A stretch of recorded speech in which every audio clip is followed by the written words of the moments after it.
बहुत ही महत्वपूर्ण मनोवैज्ञानिक की, जिनका नाम है लॉरेंस कोलबर्ग। देखिए, चाहे आप लोग सीटेट का एग्जाम देने वाले हो, चाहे आपका यूपीटेट का एग्जाम हो, चाहे आपका कोई भी टेट का एग्जाम हो, इन एग्जाम के अंदर यहाँ से क्वेश्चन आपका पूछा जाता है आपके कोलबर्ग से संबंधित, जो आपका नैतिक विकास का सिद्धांत है, मोरल डेवलपमेंट थ्योरी है।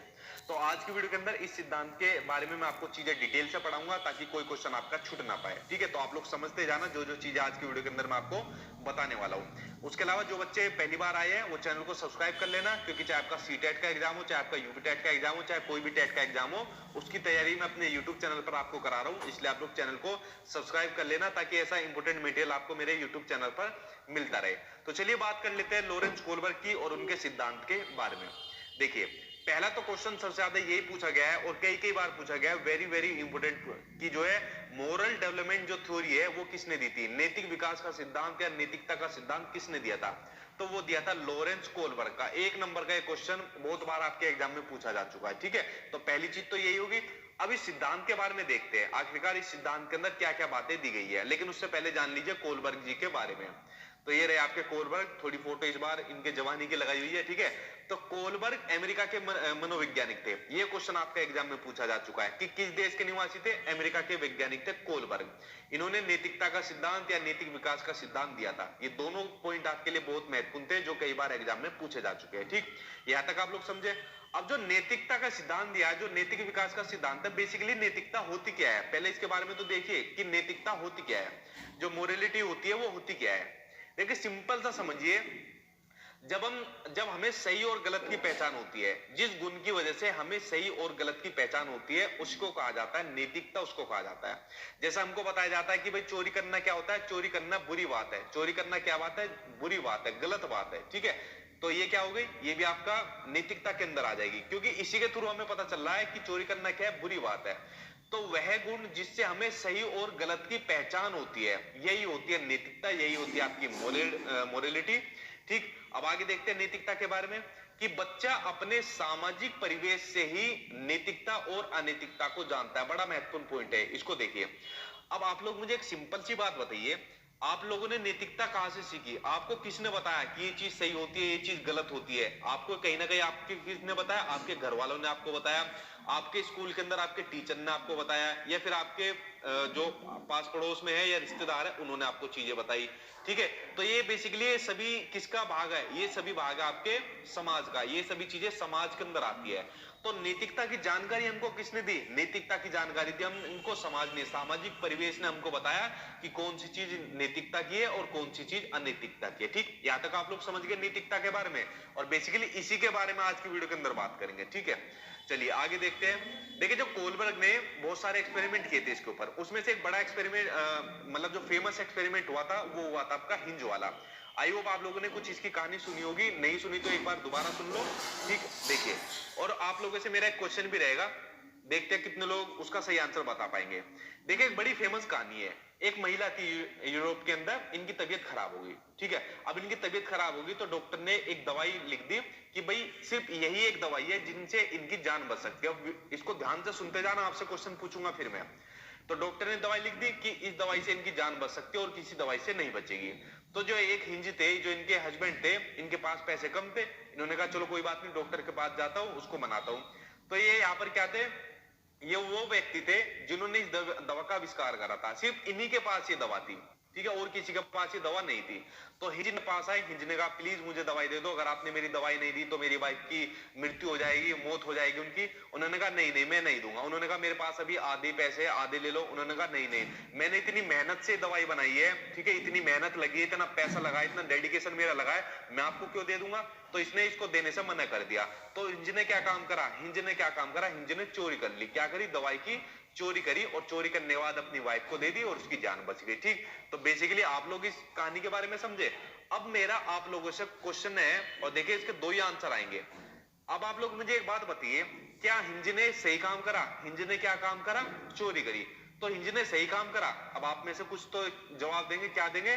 कि सर जी बिल्कुल सही काम करा। अगर वो चोरी नहीं करता तो बेचारे की वाइफ मर जाती। तो कुछ में से आप इसको चोरी को क्या कहोगे? चोरी को सही बताओगे। आप में से कुछ लोग इसको क्या बताओगे? गलत बताओगे। कि सर ने उसको चोरी नहीं करनी चाहिए थी। अगर ऐसे ही सब चीज हर कोई चोरी करके चीजें लेने लगेगा तो आगे क्राइम बढ़ते जाएंगे। फिर इस आदमी ने जो इतनी मेहनत करी थी, इतना अपना पैसा लगाया था, वो तो बेचारे की वेस्ट हो गई ना। तो चोरी के बेस पे तो हम किसी काम को नहीं कर सकते ना, तो चोरी करना गलत है। तो देखो कुछ ने तो सही माना चोरी को कि चोरी करना सही है, उससे उसकी जान बच गई, और कुछ ने इसको गलत माना। तो बेसिकली यही से नैतिकता का पता चल जाता है कि कौन सी चीज सही है, कौन सी चीज गलत है। ये बहुत बढ़िया एक प्रयोग था जो हिंज के नाम से बड़ा फेमस है, और एग्जाम में हिंज भाई साहब कई बार देखने को भी मिल जाते हैं। तो इस कहानी को आप लोग समझ गए। अब बताओ आप लोग किसके साथ जाओगे, चोरी करने के साथ जाओगे या उसकी वाइफ के साथ जाओगे, उसकी जान के साथ, वाइफ की। ठीक है, ये कहानी हो गई। अब देखिए, अब इस कहानी से संबंधित आपके कई महत्वपूर्ण टर्म्स निकलते हैं, उनको जानना जरूरी है। देखो कुछ दो कंसेप्ट है, इनको देख लीजिए। एक होता है आपका मोरल डिलेमा। मोरल डिलेमा को समझिए क्या होता है। नैतिक दुविधा हिंदी के अंदर इसको कहा जाता है। जब सही और गलत के बारे में डिसीजन नहीं ले पाता कोई आदमी, जब कोई आदमी सही और गलत के बारे में डिसीजन नहीं ले पाता, वो दुविधा के अंदर फंसा रहता है, इसी को कहा जाता है नैतिक दुविधा। वो कैसे? अगर हिंज अगर चोरी करेगा तो पुलिस पकड़ लेगी, और अगर चोरी नहीं करेगा तो उसकी बीवी मर जाएगी। तो ये वो क्या हो गया, वो नैतिक दुविधा के अंदर फंस गया। कौन फंस गया? हिंज नैतिक दुविधा के अंदर फंस गया कि यार अगर मैंने दवाई की चोरी कर ली तो मुझे पुलिस पकड़ कर ले जाएगी, जेल में मुझको डाल देगी, मेरी जिंदगी खराब हो जाएगी, और अगर चोरी नहीं करेगा तो यार मेरी वाइफ मर जाएगी, मेरी बीवी मर जाएगी। तो हिंज क्या फंस गया? हिंज क्या हो गया? दुविधा के अंदर फंस गया कि यार मैं दोनों में से क्या काम करूं। तो हिंज यहाँ पर डिसीजन नहीं ले पा रहा है। ये होती है आपकी बेसिकली मोरल डिलेमा, यानी कि नैतिक दुविधा। एक और एग्जांपल समझो आप। मान लीजिए आप में से किसी लड़की का रिश्ता आ गया, ठीक है, और रिश्ते के अंदर एक तो आ गया सलमान खान का रिश्ता, दो रिश्ते आ गए, और एक आ गया आपका रणबीर कपूर का रिश्ता। पहली बात तो लड़की खुश हो जाएगी, ओ माय गॉड, मतलब इतना रिश्ता कैसा आ गई बड़े बड़े आदमियों के। लेकिन आपके लिए मान लीजिए आ गया किसी लड़की के लिए, तो लड़की क्या हो जाएगी? वो नैतिक दुविधा के अंदर फंस जाएगी कि यार अब इन दोनों में से किसका रिश्ता मैं लूं, सलमान खान भी सही है, रणबीर कपूर भी सही है। तो बेसिकली दुविधा के अंदर फंस गया। आपने देखा होगा कभी कभी आपके दो एग्जाम एक साथ पड़ जाते हैं, दो एग्जाम की डेट कभी कभी सेम डेट पड़ जाती है, एक ही डेट को दोनों एग्जाम पड़ जाते हैं। उसके अंदर बच्चा बड़ा कंफ्यूज हो जाता है, यार ये वाला एग्जाम भी जरूरी है, ये भी जरूरी है, और दोनों सेम डेट को पड़ गए, अब मैं कौन से एग्जाम की तैयारी करूं। तो बेसिकली आप किसके अंदर फंस गए? आप लोग नैतिक दुविधा के अंदर फंस गए, मोरल डिलेमा के अंदर आप लोग फंस गए। ठीक है, डिसीजन नहीं ले पा रहे हो आप इसके अंदर। तो मोरल डिलेमा को आप लोग समझ गए, कई एग्जाम्पल भी मैंने आपको दे दिए। अगला है आपका मोरल रीजनिंग, यानी कि नैतिक तर्कना। मोरल रीजनिंग के अंदर आदमी डिसीजन ले लेता है कि यार इनमें से मैं ये वाला डिसीजन लूंगा, यानी सही और गलत के बारे में डिसीजन लेने में शामिल जो प्रक्रिया होती है, जो प्रोसेस होता है, उसको नैतिक तर्कना कहते हैं। और सही और गलत में से किसी एक को चुनना, जैसे हिंज ने किसको चुना था? चोरी को चुना था, कि अगर वो चोरी नहीं करता तो उसकी वाइफ मर जाती। तो हिंज ने किसको चुना? चोरी को चुना। ठीक है, तो यहाँ पर क्या हुआ? बेसिकली यहाँ पर उसने हिंज ने डिसीजन ले लिया।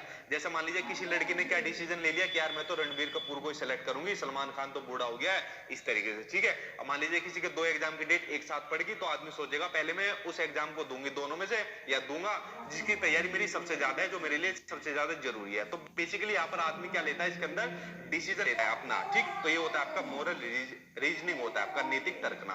तो मोरल डिलेमा और मोरल रीजनिंग, आई होप आप लोग इन दोनों के बारे में समझ गए होंगे। बड़े आसान थे और बहुत महत्वपूर्ण भी थे, कई बार आपके एग्जाम में पूछे जा चुके हैं। अब देखिए, अब बात करते हैं आगे। कोलबर्ग ने नैतिकता के 3 लेवल बताए हैं। नैतिकता के कितने लेवल बताए? 3 लेवल बताए। लेकिन जो इन्होंने स्टेजेस बताई है, जो अवस्था बताई है, वो बताइए 6 अवस्था। जैसे जीन पियाजे थे, उन्होंने अवस्थाएं बताई हुई थी, उसी तरीके से कोलबर्ग ने भी अवस्थाएं बताई है। जीन पियाजे ने कहा था जैसे जैसे बच्चा बड़ा होता जाता है, जिस अवस्था में जाता है, तो उसी तरीके से उसका विकास होता है। तो कोलबर्ग ने भी यही कहा था कि जैसे जैसे बच्चा बड़ा होता जाता है, तो उसके अंदर नैतिकता किस किस तरीके से आती जाती है। ये हम पढ़ेंगे हम इन लेवल के बारे में, यानी कि इनकी अवस्थाओं के बारे में, जो है टोटल 6।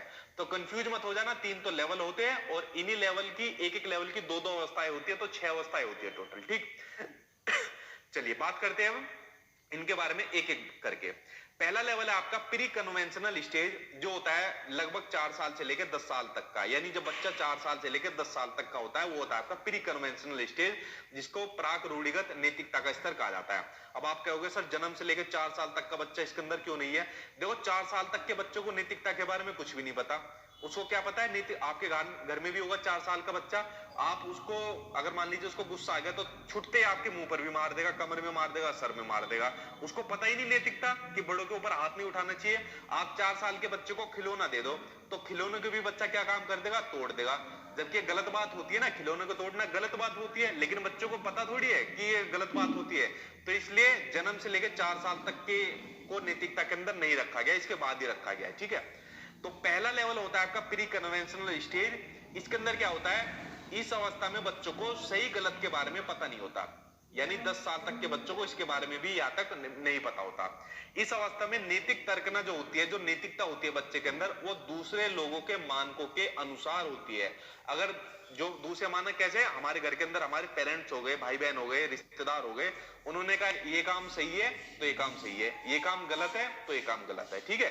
तो सही गलत के बारे में इस अवस्था के अंदर बच्चों को नहीं पता होता, सिर्फ दूसरों के मानकों के अकॉर्डिंग करता है। ये पहला लेवल है, और इस लेवल के कितने भाग है, 2 भाग है। 3 लेवल है और तीनों लेवल के 2-2 भाग है, टोटल आपकी 6 अवस्थाएं हो जाएगी, ठीक है।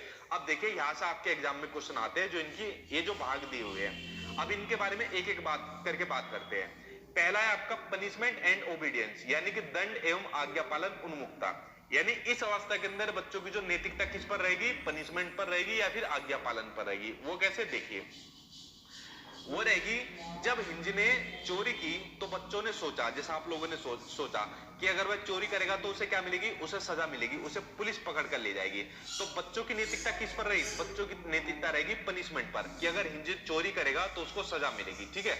जैसा मान लीजिए फॉर एग्जाम्पल, आपके घर में कोई मेहमान आ गया। आपके घर में जब कोई मेहमान आता है और आपके घर में छोटे बच्चे रहते हैं, आपके घर में कितने बच्चे, कैसे कितने कह रहा हूं मैं, कैसे बच्चे रहते हैं, छोटे बच्चे रहते हैं, मान लीजिए 10 साल तक का बच्चा है।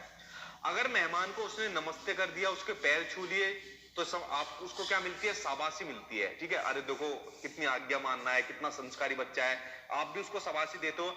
अगर मेहमान को किसी ने नमस्ते नहीं करी, किसी ने पैर नहीं छुए, नमस्ते नहीं करी, तो मेहमान के जाने के बाद ही या तो कुछ उस बच्चों को सुनाओगे या फिर उस बच्चे की पिटाई करना शुरू कर देते हैं कि तूने तो मेरी नाक ही कटवा दी, ठीक है। तो बेसिकली जो नैतिकता है 10 साल के बच्चों को पता ही नहीं है यहाँ पर। तो बेसिकली जो नैतिकता रहेगी किस पर रहेगी, अगर उसने उसको नमस्ते किया तो समझ लो भाई आज्ञा पालन उसको कर रहा है, नमस्ते नहीं कर रहा तो उसको क्या मिलेगा, पनिशमेंट मिलेगी, दंड मिलेगा कि नमस्ते कर जाकर, ठीक है। तो पहली अवस्था हो गई आपकी। आगे देखते हैं इसकी दूसरी अवस्था, ये बड़ी इंटरेस्टिंग अवस्था है। देखिए दूसरी अवस्था है साधनात्मक सापेक्षता तथा उन्मुखता। देखिए सिंपल सा समझिए इस अवस्था को, ये होती है जैसों को तैसे की अवस्था। इस अवस्था को कहा जाता है जैसों को तैसा, यानी टिट फॉर टैट। जैसा तुम्हारे साथ कोई करेगा ऐसा ही तुम भी उसके साथ करोगे। इसमें जैसा व्यवहार कोई उसके साथ करेगा वैसे ही वह खुद करेगा। देखो ये वाली बात लिखी हुई है। अब देखो 10 साल तक का बच्चा है, आप लोग भी जब 10 साल तक स्कूल के अंदर रहे होंगे। अगर मान लीजिए किसी बच्चे ने एक बच्चे का पेन तोड़ दिया, तो दूसरा बच्चा भी क्या कहेगा, अच्छा तूने मेरा पेन तोड़ दिया, ले मैं भी तेरा पेन तोड़ देता हूँ, ला मैं तेरी ज्योमेट्री को तोड़ देता हूँ, या मैं तेरी कॉपी को फाड़ देता हूँ। अगर तुम मेरे साथ गलत कर रहे हो तो मैं भी तुम्हारे साथ गलत करूंगा, ठीक है। तो ये कौन सी होती है, ये जैसे की तैसे, जैसे को तैसे की अवस्था कहा जाता है, टिट फॉर टैट। ये आपकी होती है दूसरी अवस्था होती है, पहले लेवल की आपकी दूसरी अवस्था होती है। अब बच्चे को देखो इसके अंदर नैतिकता का उसको पता ही नहीं है कि भाई अगर उसने तोड़ दिया तो तुम उसका मत तोड़ो, ये गलत बात होती है। उसने गलती से तोड़ी, उसने जानबूझ कर तोड़ दिया, लेकिन तुम मत करो ऐसा। बच्चा कहेगा अगर मेरा तोड़ोगे, मेरे साथ गलत करोगे तो मैं भी गलत करूंगा, ठीक है। आप लोगों ने भी स्कूल के अंदर ऐसा काम किया होगा, ठीक है। हमने तो खैर किया ही किया है, आप लोगों ने भी किया होगा। तो इसको आप लोग समझ गए। आगे देखते हैं। जैसे मैं स्कूल में था जब, तो मेरे टिफिन को जो मेरे दोस्त थे जो साथ में पढ़ते थे, लड़के लड़कियां जैसे, तो मेरे टिफिन को खाते थे। मेरा टिफिन सबसे बढ़िया रहता था क्लास में, तो मैं फिर उनके टिफिन को खाता था जिन जिनका सही रहता था। यानी जैसे को तैसे हो गया ना, टिट फॉर टैट। तो 10 साल तक की उम्र में ऐसा खूब चला है। अगला लेवल आ गया आपका कन्वेंशनल स्टेज। अब बच्चा कन्वेंशनल स्टेज के अंदर आ गया, यानी बच्चा लगभग 10 साल से लेकर 13 साल तक का बच्चा हो गया। अब बच्चा बड़ा हो गया। अब देखो उसके अंदर नैतिकता कैसा आएगी। इस अवस्था में बच्चा दूसरे लोगों के मानकों को अपने अंदर समावेशित कर लेता है और उन्हीं के अकॉर्डिंग सही और गलत का डिसीजन लेता है। कैसे, जैसे मान लीजिए दूसरे लोग कौन हो गए, मम्मी पापा टीचर हो गए, ये सब दूसरे लोग हो गए। अगर इन्होंने कहा ये काम सही है, ये बात सही है तो ये बात सही है, ये बात गलत है, ये काम गलत है तो ये बात गलत है। तो इस चीज को, सही गलत को, उस यानी दूसरे लोगों के मानकों को उसने अपने अंदर समावेशित कर लिया। ये होता है आपका कन्वेंशनल स्टेज के अंदर। जैसा जैसा दूसरों ने कहा, मम्मी पापा ने कहा और किसी ने कहा, उसको अपने अंदर समावेशित कर लिया, ठीक है। अब देखिए इस लेवल की अवस्थाओं के बारे में पढ़ते हैं। इसके अंदर पहली होती है आपकी good and good boy and good girl, यानी अच्छा लड़का अच्छा लड़की बनने की उन्मुखता, ये आपकी इसी स्टेज के अंदर होती है। आप लोग भी स्कूल के अंदर जब रहे होंगे तो आप लोगों के अंदर भी अच्छा लड़का अच्छा लड़की बनने की उन्मुखता रही होगी कि भाई अगर हमने एग्जाम अच्छे तरीके से दिया, स्कूल में टॉप करा, तो सब हमको शाबाशी देंगे। उसके अलावा मान लीजिए आपका फ्रेंड सर्कल रहा, तो अपने सर्कल के अंदर आप लोग लीडर बनने की कोशिश करते रहे होंगे कि ठीक है कि उनके आगे ज्यादा बढ़िया तरीके से पेश आ पाए। तो जो अच्छा लड़का अच्छा लड़की बनने की उन्मुखता होगी वो आपकी इस ये वाली अवस्था होगी। ठीक, अगली अवस्था है आपकी चौथी अवस्था। देखिए चौथी अवस्था में क्या होता है, अब देखो यहाँ पर बच्चा भी 13 साल तक का ही है। चौथी अवस्था होती है आपकी लॉ एंड ऑर्डर ओरिएंटेशन, यानी कानून और व्यवस्था उन्मुखता। इसमें बच्चा कानून तथा सामाजिक व्यवस्था को बनाए रखने की भावना विकसित करता है। वो कैसे? फॉर एग्जाम्पल, किसी बच्चे के पापा का एक्सीडेंट हो गया रेड लाइट पार करने पर, इसके बच्चे के पापा ने रेड लाइट को पार करा और किसी बच्चे के पापा का एक्सीडेंट हो गया। अब बच्चों को ये वाली बात बताई कि बेटा रेड लाइट पार नहीं करनी चाहिए, ठीक है, जब रेड लाइट ग्रीन हो जाए तभी पार करनी चाहिए। तो बच्चे ने समझ लिया कि रेड लाइट पार करनी नहीं चाहिए क्योंकि उसके पापा का एक्सीडेंट हो गया था, मौत हो गई थी। ठीक है, तो यहाँ पर बच्चा क्या काम कर रहा है? बच्चा जो कानून होता है, जो सामाजिक व्यवस्था होती है, उसको बनाए रखने की भावना विकसित करता है यहाँ पर इस वाली अवस्था के अंदर। इसको समझ गए आप लोग? आगे देखते हैं। अब बच्चा और बड़ा हो गया। अब कौन सी स्टेज के अंदर बच्चा आ गया? अब बच्चा आ गया आपका पोस्ट कन्वेंशनल स्टेज के अंदर। अब बच्चा हो गया आपका 13 साल से ऊपर तक का बच्चा आपका हो गया। ठीक है, अब देखो इसके अंदर बच्चा क्या करता है। इसमें बच्चा कोई भी होगा वो जो डिसीजन होगा वो खुद से लेगा। डिसीजन खुद से लेगा, ना ही वो समाज के जरिए लेगा ना ही किसी और के जरिए लेगा। मान लीजिए समाज अगर किसी चीज को सही कहता है, किसी चीज को गलत कहता है, तो बच्चा अपने अकॉर्डिंग डिसीजन लेता है। उसे जो सही लगेगा वो खुद परखेगा, जांचेगा, तभी वो डिसीजन ले पाएगा। फॉर एग्जाम्पल, आपको एक एग्जाम्पल और देता हूं। मान लीजिए दहेज प्रथा, ठीक है, तो दहेज प्रथा क्या है? दहेज प्रथा एक सामाजिक बुराई है। समाज के अंदर सभी को पता है कि क्या है, एक सामाजिक बुराई है, लेकिन फिर भी दहेज लिया जाता है और दिया भी जाता है। तो लड़का पक्ष और लड़की पक्ष दोनों ही इस काम को करते हैं। तो मान लीजिए कोई लड़का है तो वो इसमें क्या काम करेगा? वो डिसीजन खुद से लेगा। वो क्या काम कहेगा अपने घर वालों से कि नहीं, पापा या मम्मी जो भी कहेगा कि देखो दहेज प्रथा क्या है, एक बुराई है, और आपने शुरू से ही मुझे बताया है कि बुरे काम आपको नहीं करने चाहिए, आपको चोरी नहीं करनी, आपको किसी से उल्टी सीधी बात नहीं करनी, अभद्र व्यवहार नहीं करना। तो जब दहेज प्रथा भी एक बुराई है तो आप इस काम को करने के लिए मुझसे क्यों बोल रहे हो? तो बेसिकली लड़का यही तो कहेगा ना, जब ये सामाजिक बुराई हुई तो मुझसे क्यों कह रहे हो आप इस चीज को? तो इसमें कैसा होगा डिसीजन? इसमें आदमी डिसीजन खुद से लेगा, ना कि समाज के जरिए लेगा कि क्या सही है क्या गलत है। ठीक, तो इस चीज को आप लोग जाने। ये बच्चा 13 साल से ऊपर तक कर लेगा जब पोस्ट कन्वेंशनल स्टेज के अंदर बच्चा आ जाता है। आपने देखा होगा बच्चे जब अपने कैरियर से संबंधित फैसले भी इसी के अंदर लेता है, इससे पहले के अंदर नहीं लेता। ठीक, इसको समझे। अब इनकी दो अवस्थाओं के बारे में आप लोग पढ़िए। इसकी दो अवस्थाओं में आपके आगे पांचवी अवस्था सोशल कॉन्ट्रैक्ट ओरिएंटेशन, सामाजिक अनुबंध उन्मुखता। इसमें किशोर यह मानते हैं कि नियम लोगों के लिए भले ही है, लेकिन अगर किसी नियम से किसी का नुकसान होता है तो ऐसे नियमों को तोड़ देना चाहिए। ठीक है, अगर मान लीजिए नियम, देखो सिंपल सी एक बात है, नियम बढ़ाए या फिर जान बढ़ी है। सिंपल सा आप लोग मुझे एक बात बताइए कमेंट बॉक्स के अंदर, अगर मान लीजिए किसी नियम को तोड़ने से जान बच रही है तो क्या सही बात है या गलत बात है? इसका जवाब दीजिए। इसी के अंदर बच्चा ये वाली बात करता है कि मान लीजिए रेड लाइट पर, यहाँ पर कोई रेड लाइट हो रही है और यहाँ पर कोई बच्चा खड़ा है और यहाँ पर किसी की एक्सीडेंट हो गया और मौत की तरफ बढ़ता चला जा रहा है। तो ये बच्चा क्या काम करेगा? ये रेड लाइट को तोड़ देगा कि पहले उसकी जान बचाना जरूरी है, उसके बाद सामाजिक नियमों को मानना जरूरी है।